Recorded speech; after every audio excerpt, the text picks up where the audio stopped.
अस्सलाम वालेकुम एवरीवन, मैं हूं मोहम्मद तलहा और आप लोग देख रहे हैं तलहा स्पेस एकेडमी। तो बच्चों, आज बात करेंगे साउंड के बारे में कि साउंड क्या है, कैसे प्रोपोगेट करता है, और फिर एक एक्सपेरिमेंट भी देखेंगे जिससे हमें साउंड के प्रोपोगेशन के बारे में एक अहम बात पता चलेगी। तो सबसे पहले देखते हैं कि किस चीज़ को कहते हैं साउंड। देखो, साउंड वैसे सिंपल लफ्ज़ों में अगर कहा जाए तो हम इसको आवाज़ को कहते हैं, ठीक है। पर आवाज़ क्या है? अब अगर आपसे कोई पूछे कि बताइए आवाज़ क्या है, तो आवाज़ के लिए आप ये बोलेंगे कि हर वो चीज़ जो सुनाई दे उसे हम आवाज़ कहते हैं, ठीक है ना। तो बेसिकली साउंड को आसान तरीके से ऐसे भी डिफ़ाइन करते हैं कि ये वो वेव है जो कि हमारे कानों में एक सेंसेशन प्रोड्यूस करे, एक एहसास पैदा करे। तो उसे हम क्या कहते हैं? उसे हम कहते हैं साउंड, या उर्दू में कहते हैं आवाज़। अगर हम इसकी जो है वो डेफिनेशन की तरफ जाएं कि साउंड वेव्स कौन सी वेव्स हैं, तो याद रखिए साउंड वेव्स आर मैकेनिकल। पहली बात ये है कि वो मैकेनिकल हैं, उन्हें प्रोपोगेशन के लिए एक मीडियम की ज़रूरत होती है, और ये हम आगे साबित भी करेंगे हमारे एक एक्सपेरिमेंट के अंदर।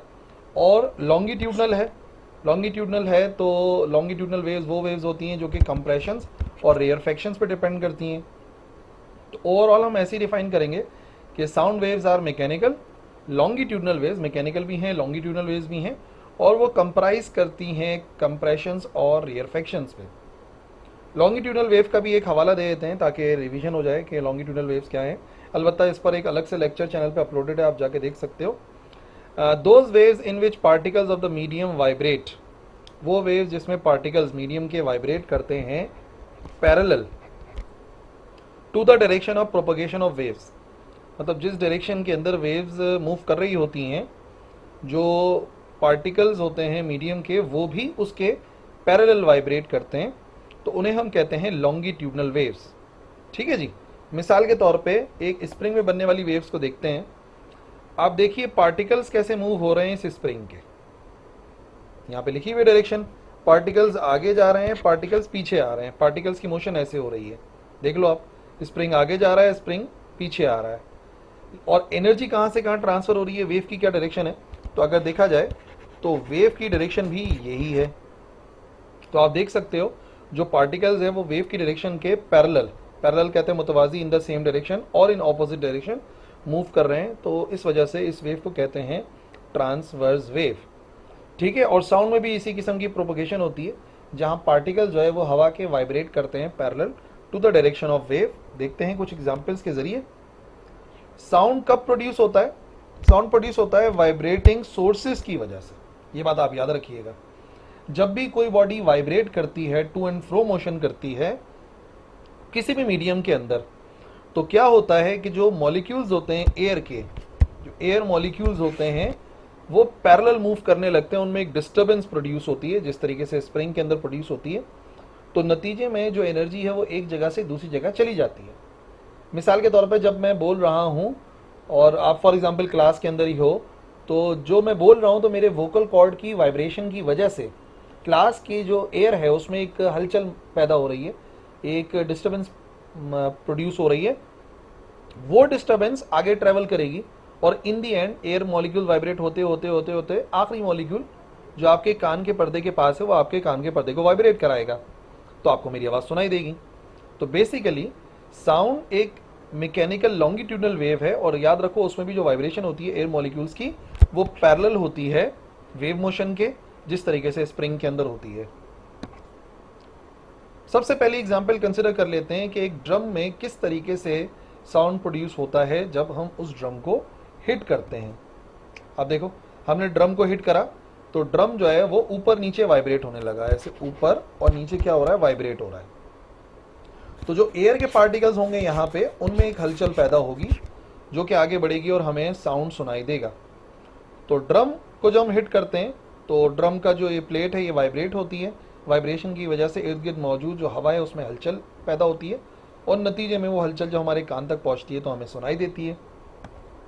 दूसरी मिसाल कंसिडर कर सकते हैं, अगर हम एक स्पीकर की मिसाल सपोज करें।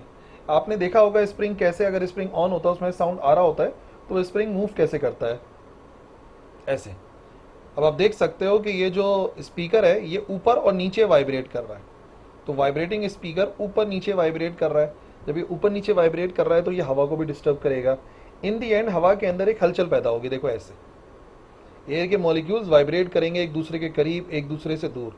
आप देख सकते हो कंप्रेशन नज़र आ रहा है कहीं कहीं, यानी कि पार्टिकल्स करीब करीब आ रहे हैं, और कहीं कहीं आपको नज़र आएगा कि जो पार्टिकल्स हैं वो एक दूसरे से दूर हैं, और उसे कहते हैं रेयरफेक्शन। कंप्रेशंस एंड रेयरफेक्शन जो कि लॉन्गिट्यूडनल वेव की खुसूसियत है। तीसरी मिसाल देख सकते हैं एक ट्यूनिंग फॉर्क की, जो कि प्रोड्यूस कर रही है लॉन्गिट्यूडनल वेव। और कैसे प्रोड्यूस कर रही है, जो उसके इर्द गिर्द मॉलिक्यूल्स होंगे हवा के, उनको डिस्टर्ब करके। देखिए कैसे ये ट्यूनिंग फॉर्क को वाइब्रेट कराया, तो आप देख सकते हो कि जो हवा के पार्टिकल्स इर्द गिर्द मौजूद हैं उनमें कंप्रेशंस और रेयरफेक्शंस नज़र आ रहे हैं। पार्टिकल्स करीब आ रहे हैं, दूर जा रहे हैं, और एक दूसरे से टकरा कर साउंड आगे ट्रैवल कर रहा है। तो अब आपको ये बात समझ में आ जानी चाहिए कि साउंड प्रोड्यूस होता है किसी भी बॉडी के वाइब्रेट होने की वजह से, और जब बॉडी वाइब्रेट होती है तो इर्द गिर्द की जो हवा है उसके मॉलिक्यूल्स भी वाइब्रेट होने लगते हैं, और इस तरीके से पैरेलल वाइब्रेशन के ज़रिए साउंड एक जगह से दूसरी जगह ट्रैवल कर जाता है। अब हमें एक बात समझनी है कि साउंड को ट्रैवल करने के लिए क्या वाकई किसी मीडियम की ज़रूरत है। वैसे तो आप इंट्रोडक्शन से अंदाज़ा हो गया होगा, लेकिन एक एक्सपेरिमेंट है जिसके ज़रिए हम इसको साबित करेंगे कि हाँ भाई, साउंड को ट्रैवल करने के लिए किसी मीडियम की ज़रूरत होती है। उस एक्सपेरिमेंट को कहते हैं इलेक्ट्रिक बेल जार एक्सपेरिमेंट। इस एक्सपेरिमेंट के अंदर होगा ये कि हम जो है वो वाइब्रेट कराएंगे एक इलेक्ट्रिक बेल को, जो कि मौजूद होगी एक बेल जार के अंदर, और देखेंगे कि एयर के ज़्यादा होने से या एयर के कम होने से या एयर के बिल्कुल ही ना होने से क्या फ़र्क पड़ेगा। तो मेन हमारा क्या मकसद क्या है, साउंड एक मैकेनिकल वेव है जिसे एक मटेरियल मीडियम चाहिए, या तो गैस चाहिए, या तो लिक्विड चाहिए, या तो सॉलिड चाहिए, ताकि वो प्रोपोगेट कर सके, वाइब्रेटरी मोशन हो पार्टिकल्स की, और फिर वो ट्रांसपोर्ट कर दे, आगे बढ़ा दे साउंड वेव्स को इन फॉर्म ऑफ एनर्जी एक पॉइंट से दूसरे पॉइंट तक। और हम इस एक्सपेरिमेंट से साबित करेंगे, जैसे मैंने आपको बताया। ये एक इलेक्ट्रिक बेल जार एक्सपेरिमेंट का एक सेटअप है, जिसमें आप देख सकते हैं सबसे पहले एक बेल जार नज़र आ रहा है। ये जो जार है ये बेल की शक्ल का है, ठीक है ना। आमतौर पर जो घंटी होती है बिल्कुल ये उसी शक्ल का है, इस वजह से इसको बेल जार कहते हैं। उसके अंदर हमने एक इलेक्ट्रॉनिक बेल इधर लगाई हुई है, ये एक इलेक्ट्रॉनिक बेल है, ठीक है। ऊपर एक कॉर्क लगा दिया बंद करने के लिए बेल जार को, और फिर यहाँ से दो वायर्स निकाले हुए ताकि हम इन्हें करंट दे सकें। जाहिर सी बात है, इलेक्ट्रिक बेल है या इलेक्ट्रॉनिक बेल है, दोनों में से कोई सी बेल हो, उसको इलेक्ट्रिक करंट चाहिए मूव होने के लिए। और हाँ, अहम बात यह है कि इस इलेक्ट्रिक बेल जार के नीचे से एक पाइप निकल रहा है, और वो पाइप वैक्यूम पंप की तरफ जा रहा है, यानी कि हम चाहें तो एयर इस बेल जार से निकाल भी सकते हैं। तो फिलहाल हमने एक इलेक्ट्रिक बेल ली, उसमें एयर टाइट बेल जार के अंदर रख दिया, उसको सस्पेंड कर दिया, और फिर बेल जार को कनेक्ट कर दिया एक वैक्यूम पंप से। तो जो कुछ लिखा हुआ है वो मैंने आपको पिक्चर में भी समझा दिया। एक्सपेरिमेंट शुरू करेंगे तो हम स्विच ऑन करेंगे इलेक्ट्रिक बेल को, तो हमें जो है वो बेल की आवाज़ सुनाई देगी। You can hear the sound of the bell. क्योंकि बेल बज रही है तो बाहर आवाज़ सुनाई देगी। क्यों सुनाई देगी? जब ये वाइब्रेट कर रहे हैं तो यहाँ के मॉलिक्यूल्स वाइब्रेट कर रहे हैं। जब मॉलिक्यूल्स वाइब्रेट कर रहे हैं तो इन दी एंड वो साउंड कुछ ना कुछ बाहर भी आएगा, और हमें बाहर भी सुनाई देगा, क्योंकि अंदर एयर के पार्टिकल्स मौजूद हैं, बाहर भी एयर के पार्टिकल्स मौजूद हैं। पर अब हम थोड़ा सा नोट करेंगे कि हवा के कम करने से क्या फ़र्क पड़ता है। हम वैक्यूम पंप को स्टार्ट करेंगे। हमने वैक्यूम पंप को स्टार्ट करा, जिसने यहाँ से एयर को निकालना शुरू कर दिया। जो एयर है वो निकल रही है, ग्रेजुअली पम्प्ड आउट हो रही है। तो आप नोट करिएगा कि जो साउंड की आवाज़ है वो कम से कम होती चली जाएगी जब तक हम सुनते रहेंगे।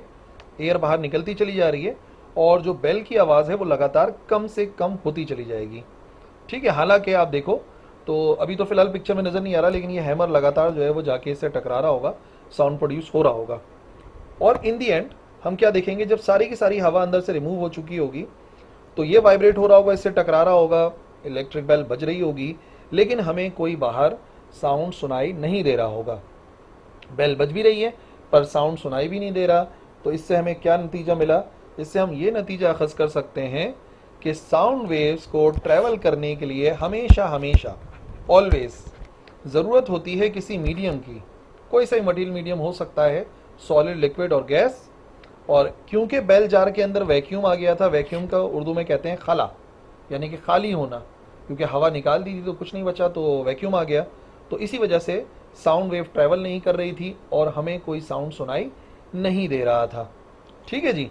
सो आज के इस छोटे से लेक्चर के अंदर हमने साउंड के हवाले से सीखा कि साउंड क्या है, कैसे प्रोड्यूस होता है, और एक एक्सपेरिमेंट देखा जिससे ये साबित होता है कि साउंड को ट्रैवल करने के लिए एक मैकेनिकल मीडियम की ज़रूरत होती है।